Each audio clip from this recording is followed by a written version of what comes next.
The colony ship Endeavour moved slowly through the dark space near the Kepler belt. Inside the ship, 3,000 people slept in cold sleep pods, dreaming of their new home on a planet called New Terra. Captain Jake Morrison sat in the command chair, watching the stars through the main window. Everything seemed peaceful. Linda Hayes worked at the communications station. She was checking the radio signals like she did every day. Suddenly, her screen lit up with dozens of red warnings. Unknown ships were coming toward them fast. "Captain, we have multiple contacts," Linda said, her voice shaking. "They're not answering our messages." Jake stood up quickly. "How many ships?" 6 large vessels. They just appeared out of nowhere. The alien ships surrounded the Endeavour within minutes. They were dark and covered with strange symbols. Jake ordered Linda to send peaceful messages on every frequency they had. She tried in English, Spanish, Chinese, and even used the universal mathematical signals that scientists said any smart species would understand. The aliens did not respond with words. They responded with weapons. The first energy beam cut through the ship's side like a hot knife through butter. Air rushed out of the hole, pulling everything toward space. Alarms screamed throughout the ship. People woke up from their cold sleep, confused and scared. Chris Palmer ran through the corridors toward the medical bay. He was the ship's doctor. Behind him, he could hear people screaming. The lights kept going on and off. Every few seconds, another explosion shook the ship. When Chris reached the medical bay, he found it full of injured people. A young woman held her daughter. Both of them burned badly. An old man sat against the wall, blood running down his face. There were too many people and not enough medical supplies.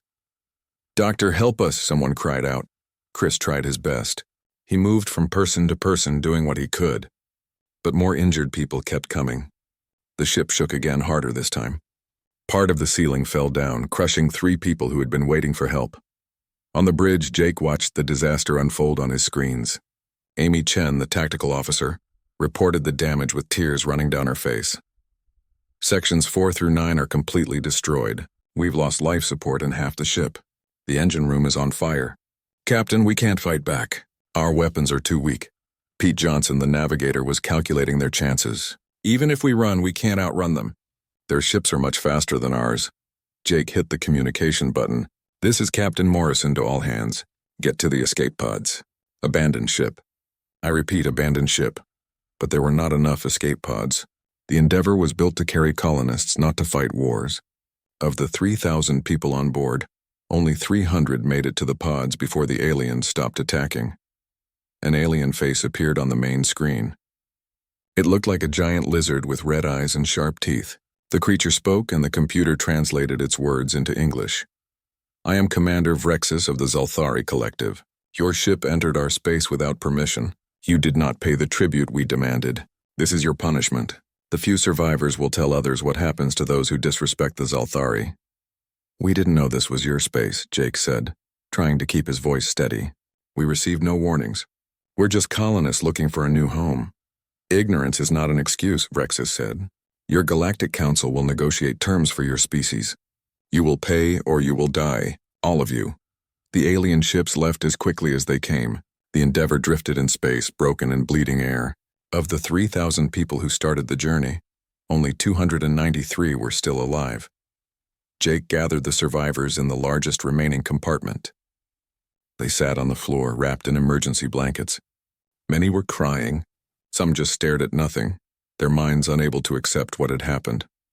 "We need to send a message to Earth," Amy said quietly. Lisa Grant, the chief engineer, was already working on it. She had connected every working power cell to the communications array. It would give them one chance to send a message home before the power died completely. "It's ready, Captain," Lisa said. Jake recorded a simple message. His voice was cold and hard. "This is Captain Jake Morrison of the colony ship Endeavour. We were attacked by aliens called the Zalthari. They killed 2,700 people, men, women, and children. They murdered them without warning, without reason. They say the Galactic Council will negotiate for us. I'm sending our location and all the data we have. Request immediate military response. Morrison out." The message traveled through space at the speed of light, racing toward Earth. On Earth 3 days later, Admiral Paul Henderson stood in the United Network Space Command headquarters. He had just finished watching the video from the Endeavour. The footage showed everything. It showed the alien ships attacking. It showed people dying as air rushed out of the holes in the ship. It showed children crying for their parents. It showed 2,700 people murdered for no reason. Karen Woods, the defense secretary, entered the room. Her face was white. The Galactic Council sent an ambassador. They want to arrange a meeting between us and the Zalthari. They're calling it a negotiation. Paul turned to look at her. His jaw was tight. What did you tell them? I said we would send a representative, Karen replied. What kind of representative is up to you? Paul looked back at the screens. He watched a little girl die in her mother's arms. He watched an old man float into space, frozen forever. He watched people who had done nothing wrong die in terror and pain. Get me the Fifth Fleet, Paul said. Every ship we have. Every weapon. Every Marine. Admiral, if we go to war, thousands of our people might die, Karen warned. 2,700 already died, Paul said. They died because they were weak and defenseless. They died because evil creatures thought they could kill humans without consequences. That ends now. What should I tell the Galactic Council ambassador? Paul's eyes were like ice. Tell them that humanity doesn't negotiate with murderers. Tell them we're coming, and tell them to get out of our way. Karen nodded and left. Paul stood alone in the command center, looking at the faces of the dead. Every one of them would be avenged. Every single one. The Fifth Fleet began preparing for war. 17 warships, the most powerful vessels humanity had ever built. They loaded weapons that could destroy planets. They gathered Marines who had trained their whole lives for combat. They prepared for a fight that would change the galaxy forever. In space, the survivors of the Endeavor waited in the cold and dark. They did not know if help would come. They did not know if Earth had received their message. They only knew that 2,700 of their friends and family were dead, murdered by aliens who thought humans were weak. But help was coming, and it was bringing justice with it. The galaxy was about to learn a hard lesson. Humanity might be new to space. Humanity might not know all the rules. But humanity knew one rule better than anyone else in the universe. You do not murder innocent people and walk away. You do not kill children and expect forgiveness. You do not commit evil and hide behind words like negotiation and diplomacy. The Zalthari thought they were teaching humans about galactic society. Instead, they were about to learn about human justice. And human justice did not forgive. It did not forget. It did not negotiate. It only delivered punishment to those who deserved it. The Galactic Council station floated in empty space far from any star. It was huge, bigger than a city. For 10,000 years, different alien species had come here to solve their problems with words instead of weapons. Ambassador Thalen believed today would be like any other day. Thalen was tall and thin, with blue skin that seemed to glow in the station's light. Next to him stood Counselor Mira, who looked like she was made of living crystal, and Envoy Resh, who had 6 arms and moved like a spider. The humans have been quiet for 3 days, Mira said. Perhaps they understand how things work now. The Zalthari are very aggressive, Resh added. But they help us. They test new species. The weak ones learn to follow the rules. The strong ones join the council. Thalen nodded. Commander Vrexis will arrive soon to tell us what he wants from the humans. The human representative will come at the same time. We will help them make a deal. The humans will pay some money and resources. The Zalthari will leave them alone. Everyone will be happy. Across the station, Commander Vrexis stood with his warriors. They were all reptilian creatures with scales and sharp claws. Vrexis laughed as he talked to his soldiers. These humans are so weak, he hissed. Their ship could not even fight back. 3,000 prey animals in a metal box. We will take their colony worlds. We will make them our slaves. The council always agrees to what we want. The station's docking bay suddenly lit up with alarms. A ship was arriving, but it was not the small, peaceful shuttle they expected. The UNS Valiant dropped out of faster-than-light travel right at the edge of the neutral zone. It was a warship covered with weapons. 2 more warships appeared next to it, the UNS Liberty and the UNS Justice. Captain Greg Foster commanded the small fleet. Sir, the station is calling us, Danny Wright said from the communications station. They want to know why we brought military ships. Tell them we're here to deliver our answer to the Zalthari, Greg said calmly. Inside the council chambers, Thalen received the message. He felt worried. This is wrong. Military ships are not allowed in the neutral zone during peace talks. Maybe they don't understand our rules. Mira suggested. Or maybe we understand your rules perfectly, a new voice said. We just don't care about them. Commander Bill Patterson walked into the chamber. Two armed Marines followed him, Sergeant Kate Morrison and Corporal Joe Rivers. Bill wore a dark blue uniform and his face showed no emotion. You must be the human representative, Thielen said, trying to sound friendly. Welcome to the Galactic Council.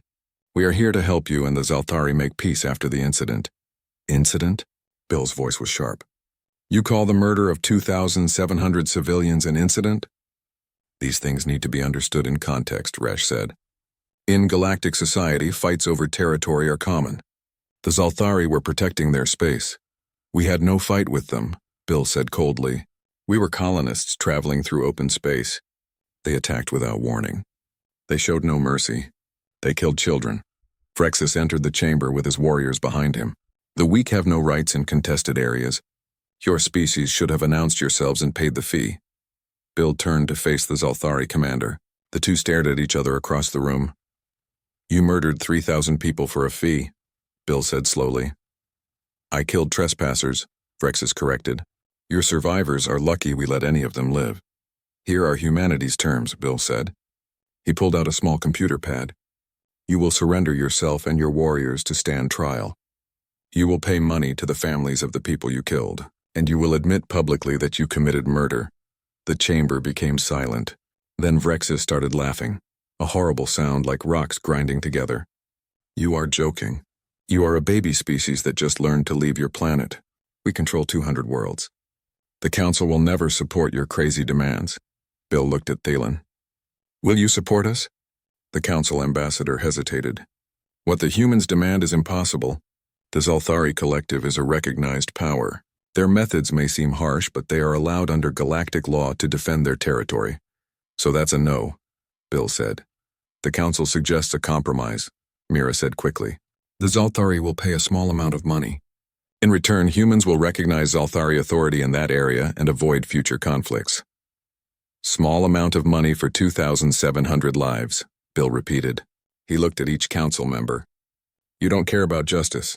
You care about keeping things comfortable, even if that means accepting murder. You speak about things you don't understand, Resh said. Galactic society has rules that may seem strange to you, but they have kept peace for thousands of years. They've kept your peace, Bill corrected, by letting the strong kill the weak whenever they want. Vrexus stepped forward, trying to intimidate Bill. This conversation is pointless.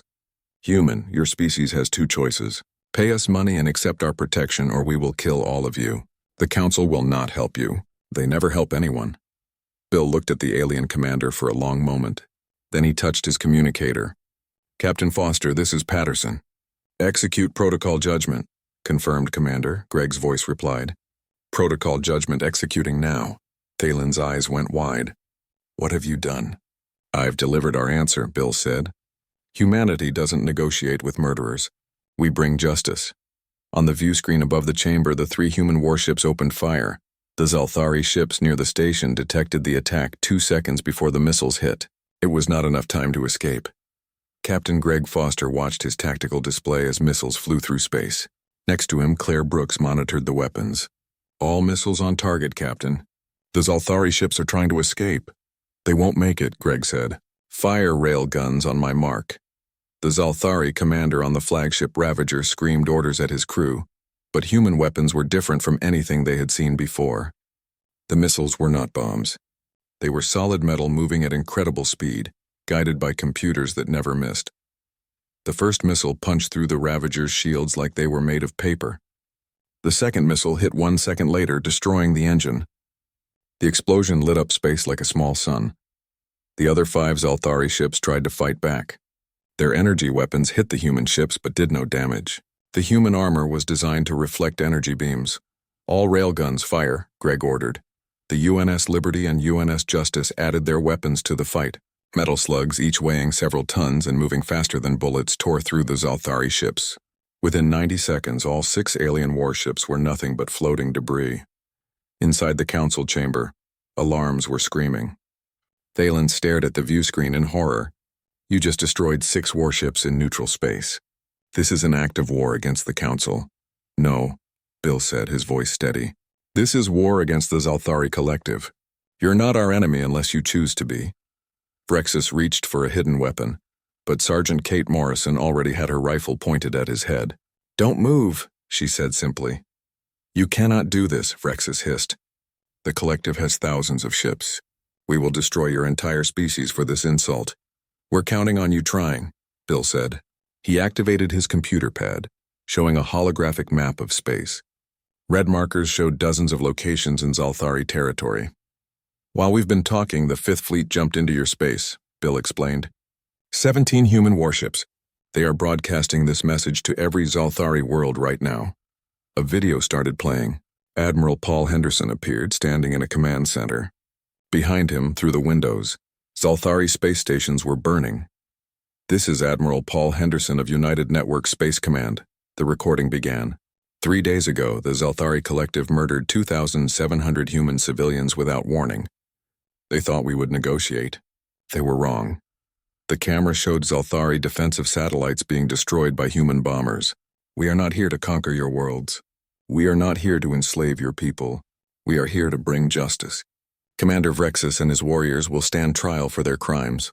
If the Zalthari Collective refuses to give them to us, we will destroy your military piece by piece until you have no choice."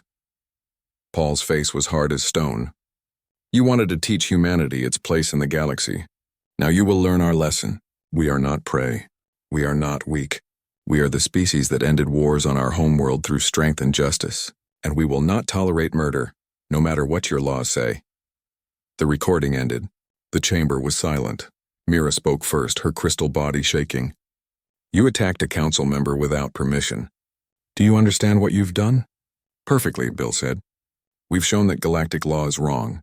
You've created a system where the strong prey on the weak and you call it peace. We reject your system completely."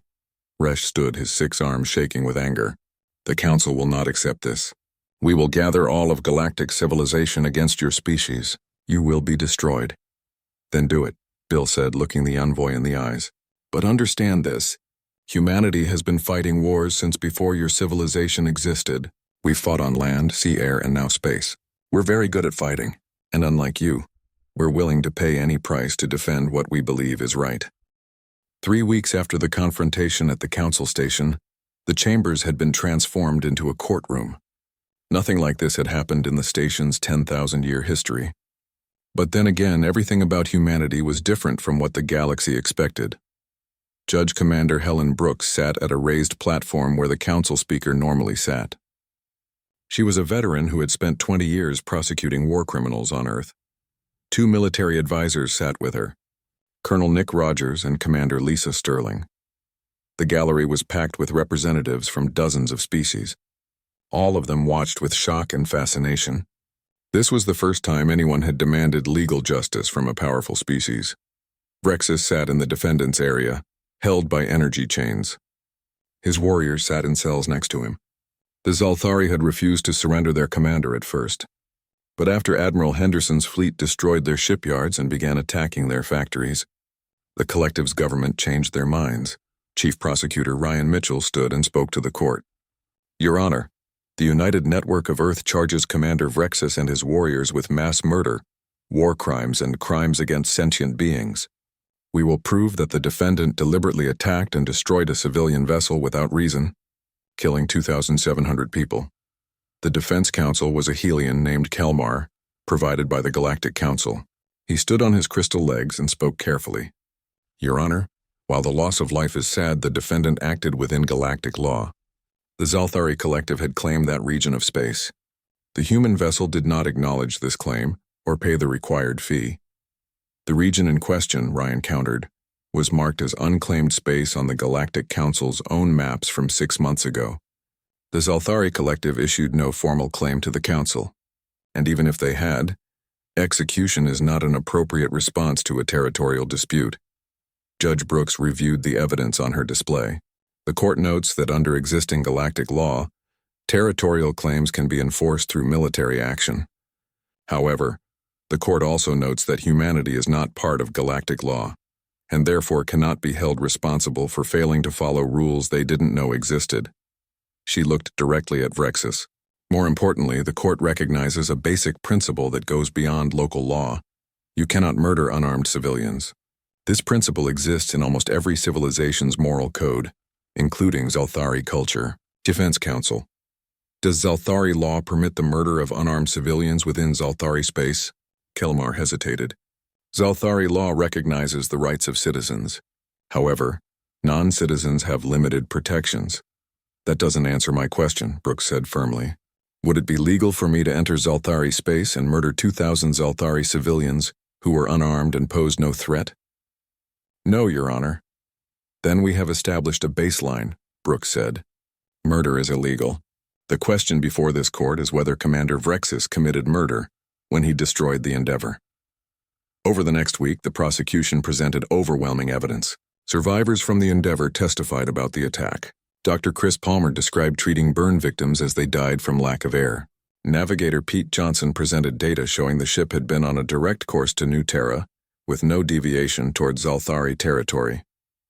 The most damning evidence came from the Zalthari ships themselves. Lieutenant Amy Chen, serving as a technical expert, had analyzed the data recovered from the destroyed Zalthari vessels. The evidence shows the Zalthari detected the Endeavor at a range of 3 million kilometers, Amy testified. They had 14 hours to establish communication before intercept. They never tried to contact the Endeavor on any frequency. They never issued a warning. They simply attacked. Why would they do that? Ryan asked. According to the tactical logs, Commander Vrexis issued orders to harvest prey animals for tribute demonstration. The Zalthari crew discussed using the massacre to scare other species in the region. A murmur ran through the gallery. Even the other Zalthari representatives looked uncomfortable. Vrexis finally took the stand to defend himself. His lawyer advised against it, but the commander's pride would not allow silence. Your species is weak, Vrexis testified. In galactic society, the weak serve the strong. This is natural law. Your ship entered claimed space. Whether the claim was officially registered doesn't matter. We were there. We claimed it. That makes it ours. So you believe might makes right? Ryan asked. I believe strength is the only truth that matters, Vrexis said. Your species understands this now. You responded with force, did you not? You destroyed my ships. You attacked my homeworld. You enforced your will through violence just as we did. There's a critical difference, Ryan said quietly. We used force to pursue justice for a crime already committed. You used force to commit a crime. We attacked military targets to force your surrender. You murdered unarmed civilians to scare others. Intent matters, Commander. And your intent was murder. The trial lasted 3 weeks. The Galactic Council watched nervously, knowing the verdict would change their entire civilization. Many species began quietly reviewing their own practices, realizing that humanity's arrival had changed everything. In the end, Judge Brooks delivered her verdict. This court finds Commander Vrexis guilty of 2,700 counts of murder, guilty of war crimes, and guilty of crimes against sentient beings. The evidence is overwhelming and the defendant has shown no regret. She looked at Vrexis with cold eyes. Under Earth law, the penalty for such crimes would typically be life in prison. However, this court recognizes we are operating in a galactic context. Commander Vrexis, you claim that strength is the only truth that matters. You lived by that principle. You will die by it. The sentence is execution to be carried out within 30 days. Furthermore, the Zalthari Collective will pay full compensation to the families of the victims, totaling 5 billion credits. The collective will also issue a formal apology and build a memorial at the site of the massacre. The gallery erupted. Some species applauded. Others shouted protests. The Zalthari delegation walked out angrily, but the verdict stood. After the session, Ambassador Thalen found Commander Patterson in the corridor outside. You've gotten your justice, the council speaker said. At what cost? The Zalthari are threatening to leave the council. 3 other species are questioning their membership. You've destabilized 10,000 years of civilization in less than a month. Your civilization was built on injustice, Bill replied. If it's destabilized by holding murderers accountable, then it deserved to fall. Besides, you're being dramatic. Most species are relieved. How many smaller civilizations have suffered under Zalthari aggression? Because the council wouldn't act. Thalen could not answer. They both knew the number was large. Humanity isn't trying to destroy galactic society, Bill continued.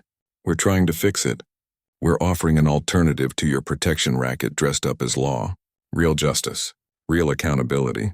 And based on the private messages we've received from 17 different species, there's a strong desire for change. And if species resist this change, Thalen asked, then they'll learn the same lesson the Zalthari learned, Bill said.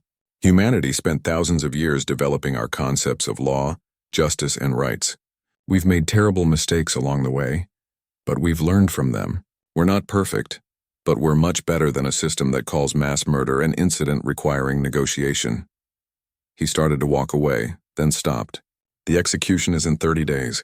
You're welcome to attend. It will be broadcast across the galaxy. We want everyone to see that justice is real, not just a word you use in treaties. As Bill left, Thalen stood alone in the corridor, thinking about what humanity had started. The galaxy would never be the same. The execution was held on Earth, in the city called The Hague, at a place where war criminals were judged. It was broadcast to every corner of galactic space, with translation into 400 languages. Admiral Paul Henderson watched from the observation gallery as Vrexus was led into the chamber. The Zalthari commander had lost weight during his imprisonment, but his eyes still burned with hatred. Any last words? The officer in charge, Captain Alan Wright, asked. Vrexus looked directly into the camera. My people will remember this. The collective will have revenge. Humanity has made an enemy that will never forget, never forgive. Then you've learned nothing, Alan said. Execution will proceed. It was quick and painless, more mercy than Vrexus had shown his victims. The chamber filled with gas, and within minutes it was over. The galaxy watched. Some species celebrated. Others mourned. But everyone understood. The rules had changed. 3 months after the execution, a summit was called. Not at the Galactic Council Station, but on Earth in New York City. Representatives from 47 species came, including Ambassador Thalen and Counselor Mira. Secretary General Karen Woods opened the summit. We've invited you here to discuss a new framework for galactic civilization. Humanity recognizes we are newcomers, but we believe our view has value precisely because we're not invested in the old system. She activated a holographic display showing a proposed document. We call it the Galactic Rights Accord. It establishes basic principles that apply to all species, regardless of strength or influence. No more territorial claims enforced through violence. No more tribute systems. No more might makes right. Ambassador Thalen reviewed the document with growing concern. This would require every council member to reform their legal systems. Many species have operated under the current framework for thousands of years. Then they have thousands of years of injustice to answer for. Karen said bluntly, the choice is simple. Join us in building something better or continue as you are, but understand that humanity will enforce these principles for ourselves and our allies. Any species that attacks our civilians will face the same response the Zalthari did. You're threatening the entire council, Mira said. No, Commander Bill Patterson said. We're offering you a choice. Work with us to build a just galactic society or stand aside while we build it anyway. The one thing we won't do is participate in your old system. The debate went on for weeks. Some species embraced the accord immediately. Others resisted. The Zalthari collective, devastated by the destruction of their military and the loss of their leadership, reluctantly signed. In the end, 31 species became founding members of the Galactic Rights Accord. It was not a majority of the council, but it was enough to form a new power group. The Human Coalition, as it became known, established its own courts, its own peacekeeping forces, and its own standards of justice. 2 years passed. The Human Coalition continued to grow. More species requested membership every month, attracted by the promise of real protection rather than the Council's empty words. Captain Jake Morrison stood on the bridge of a new ship called the Endeavour II, named in honor of the colony ship that had been destroyed. This new Endeavour was also a colony vessel, but it was escorted by 4 destroyers and had defensive systems that could hold off a small fleet.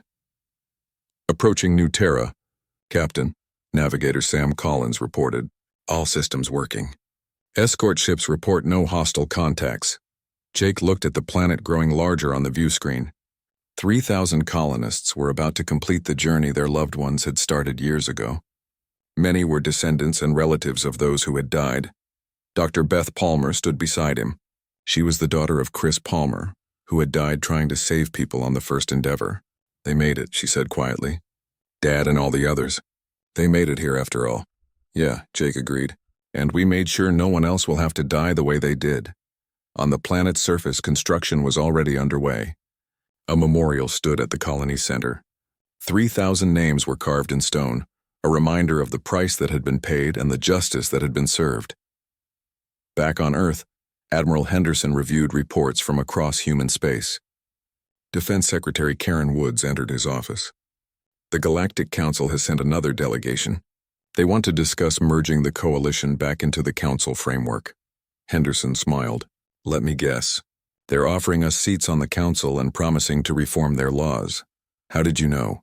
Because they're finally understanding that strength without justice is tyranny, and tyranny always falls eventually. We didn't destroy their civilization. We just showed them what real civilization looks like. He pulled up a star map showing human space and coalition territory. It was growing steadily, not through conquest but through alliance and mutual defense. Tell the Council delegation they're welcome to join us, Henderson said, but they'll have to sign the accord first. No exceptions, no special treatment. Justice applies to everyone equally, or it applies to no one. Karen nodded and turned to leave, then stopped. Do you think we did the right thing? A lot of people died in those first few months. The Zalthari aren't the only species we've fought. Henderson thought about the footage from the Endeavor, the images of colonists dying in the cold vacuum of space, murdered for simply existing in the wrong place at the wrong time. The galaxy had a choice, he said finally. They could have stood up to the Zalthari themselves. They could have demanded justice for the innocent. They chose not to. So yes, we did the right thing, and we'll keep doing it for as long as necessary. Even if the whole galaxy opposes us. Especially then, Henderson said. Because that's what justice means. Doing the right thing even when it's hard, even when it's dangerous, even when everyone tells you to just negotiate and compromise and accept that some murders are just the cost of doing business. He looked at the star map one more time. We warned them. Humans don't negotiate with murderers. We never have.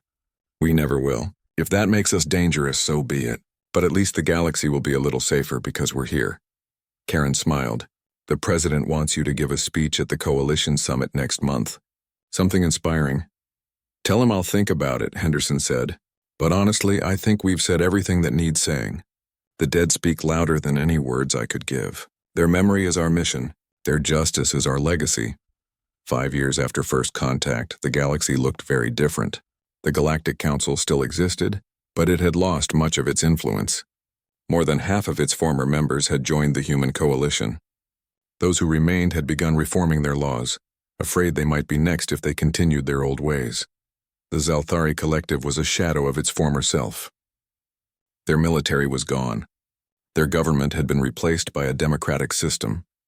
They paid reparations to humanity every year, money that went to the families of the dead and to building more memorials. On the anniversary of the massacre, humans gathered at memorials across their space. They read the names of the dead. They told stories about the people who had been lost, and they remembered why they had fought. At the main memorial on Earth, Admiral Henderson gave a short speech. We did not choose to become warriors, he said. We wanted to explore the stars in peace, but when we encountered evil, we did not look away. We did not negotiate. We did not compromise. We brought justice. He looked at the crowd. Many were wearing the uniforms of the Fifth Fleet, the veterans who had fought in those early battles.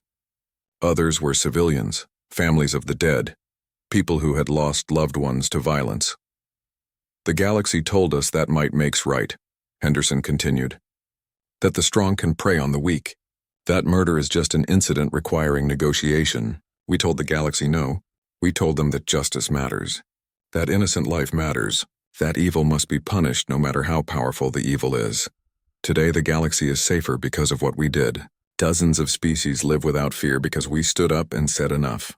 Hundreds of worlds sleep peacefully because we showed that murderers will be held accountable. Thousands of ships travel through space knowing that if they are attacked, justice will come. But we must never forget the price.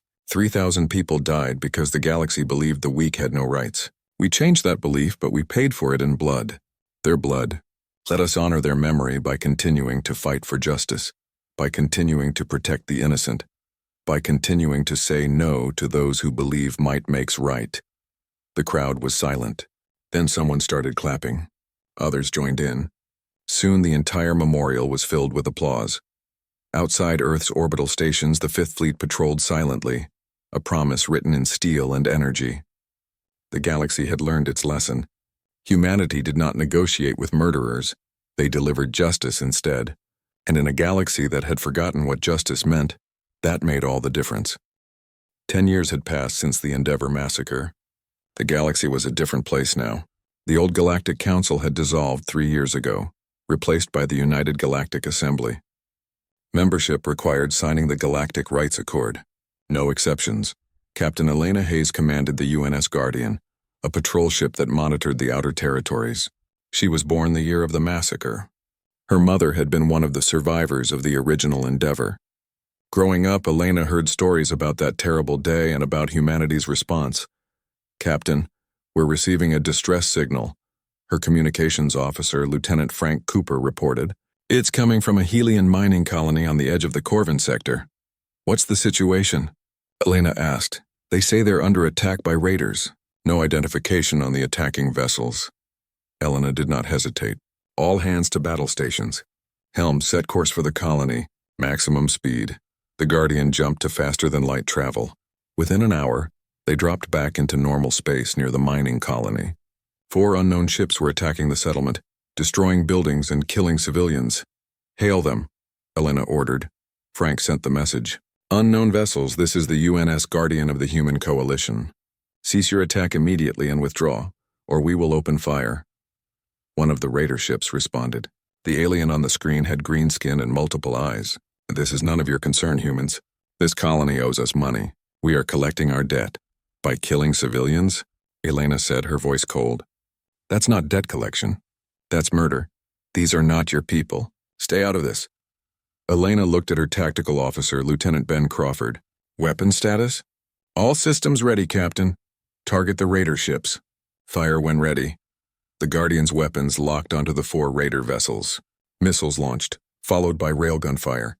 The raiders tried to defend themselves, but their weapons were old and their tactics were poor. Within 2 minutes, all 4 ships were disabled, floating dead in space. "Send boarding parties," Elena ordered. "Take the raiders into custody." Frank sent a message to the colony. "Medical teams are on the way." The Helian colonists were grateful but confused. "Why did you help us?" their leader asked when Elena visited the colony's command center. "We are not human. We are barely part of the coalition." "You don't have to be human," Elena said. "You just have to be innocent. The Human Coalition protects those who cannot protect themselves. That's what we do." News of the rescue spread quickly. Within days, 3 more species applied to join the coalition. The raiders, it turned out, had been terrorizing colonies for years. The old Galactic Council had done nothing because the raiders were from a powerful species called the Norvax Dominion. The Norvax government sent an angry message to Earth, demanding the release of their citizens. Admiral Paul Henderson, now in his 60s but still commanding the defense forces, sent a simple reply. "Your citizens committed murder. They will stand trial. If the Norvax Dominion has a problem with this, you're welcome to try what the Zelthari tried 10 years ago." We all know how that ended. The Norvax backed down. On New Terra, the colony founded by the survivors of the Endeavor had grown into a thriving city. 300,000 people now lived there. The memorial at the city's center had become a place of pilgrimage. People from dozens of species visited to pay their respects. Dr. Beth Palmer, now the colony's chief medical officer, often gave tours of the memorial to school children. "This memorial exists because humanity refused to accept injustice," she told them. "When we encountered evil, we did not look away. We did not make excuses. We brought justice." A young Helian child raised a crystalline hand. "But violence is wrong. My parents say violence never solves anything." Beth smiled sadly. "Violence should always be the last choice. But sometimes when someone is hurting innocent people, violence is the only choice that stops them. My father died on the original Endeavor. He was a doctor trying to save people. The aliens who killed him did not care about peace or negotiation. They only understood strength." "Do you hate them?" the child asked. "I hate what they did," Beth said. "But more than that, I'm proud of what we did in response. We didn't seek revenge. We sought justice. We made sure that what happened to my father would never happen again. And because we did that, you can stand here safely today. Back on Earth in the United Network Space Command headquarters, a new generation of officers studied the events of 10 years ago. The battle at the Council Station, the trial of Rexus, the formation of the Human Coalition, all of it was now part of military history. Commander Ryan Foster, son of Captain Greg Foster, who had commanded the Valiant, taught a class on the subject. The key lesson, he told his students, is that power without principle is tyranny. Humanity could have become just like the Zalthari, using our military strength to dominate others. Instead, we used our strength to establish justice. But sir, one student asked, doesn't enforcing our version of justice on other species make us tyrants too? That's a fair question, Ryan said. The answer is no, because we don't enforce our will. We enforce a basic principle that virtually every civilization agrees with. You cannot murder innocent people. The old Galactic Council claimed to support this principle, but they did nothing when it was violated. We actually enforce it. That's the difference between justice and tyranny. In the former Zalthari territory, now called the Zalthari Republic, things had changed dramatically. The old warrior caste had been dissolved. Democracy had replaced authoritarian rule. Young Zalthari learned about the massacre in their schools, taught as a cautionary tale about the dangers of believing might makes right. One young Zalthari named Kresh visited Earth as part of a student exchange program. He stood at the memorial wall, reading the names of the dead. Tears ran down his reptilian face. My grandfather served under Vrexus, he told his human guide, a young woman named Sarah Wells. He believed in the old ways. He thought strength was everything. When the Fifth Fleet destroyed our military, he was angry. He said humans were monsters for attacking us. What do you think? Sarah asked gently. I think my grandfather was wrong, Kresh said. Humans are not monsters. Monsters are those who kill the innocent and feel no shame. My people were the monsters. You stopped us. You saved us from ourselves. Sarah put a hand on his shoulder. Your grandfather's generation made mistakes, but you don't have to repeat them. That's what the future is for. To be better than the past. At the United Galactic Assembly, Ambassador Bill Patterson, now a senior diplomat, proposed a new initiative. We've established justice for the strong and the weak, he said. Now we need to establish opportunity. Many species in the galaxy are held back by poverty, lack of technology, or environmental problems. The Human Coalition should help them. Why should we? A representative from a wealthy species asked. We've already done enough. We've brought peace and justice. Isn't that sufficient? Justice without opportunity is hollow, Bill said. What good is it to protect someone from violence if they starve anyway? What good is freedom if there's no chance to improve your life? Real civilization means more than just stopping murder. It means helping each other thrive. The proposal passed. The Human Coalition established development programs, sharing technology and resources with less advanced species. It was expensive and difficult, but it worked. Within 5 years, a dozen species had achieved significant economic growth. Admiral Henderson, now retired, lived in a small house near the ocean. He spent his days writing a history of the early contact period, determined to record the truth for future generations. One day, his granddaughter visited. She was 15 years old and studying history in school. Grandpa, she asked, do you regret what you did? All those people who died in the war with the Zalthari? Henderson thought for a long moment. I regret that war was necessary, he said finally. I regret that people died. But I don't regret our choice. The galaxy had to learn that murder has consequences. If we had negotiated, if we had compromised, then the Endeavor massacre would have been the first of many. How many more innocents would have died while we tried to reason with murderers? But you killed Zalthari soldiers who were just following orders, his granddaughter said. Yes, I did, Henderson said, and I carry that weight every day. But those soldiers were enforcing an evil system. They had choices too. They could have refused. They could have questioned. Instead, they followed orders to murder civilians. At some point, following orders is not an excuse. It seems like such a hard choice, she said. It was the hardest choice I've ever made, Henderson agreed. But leadership means making hard choices.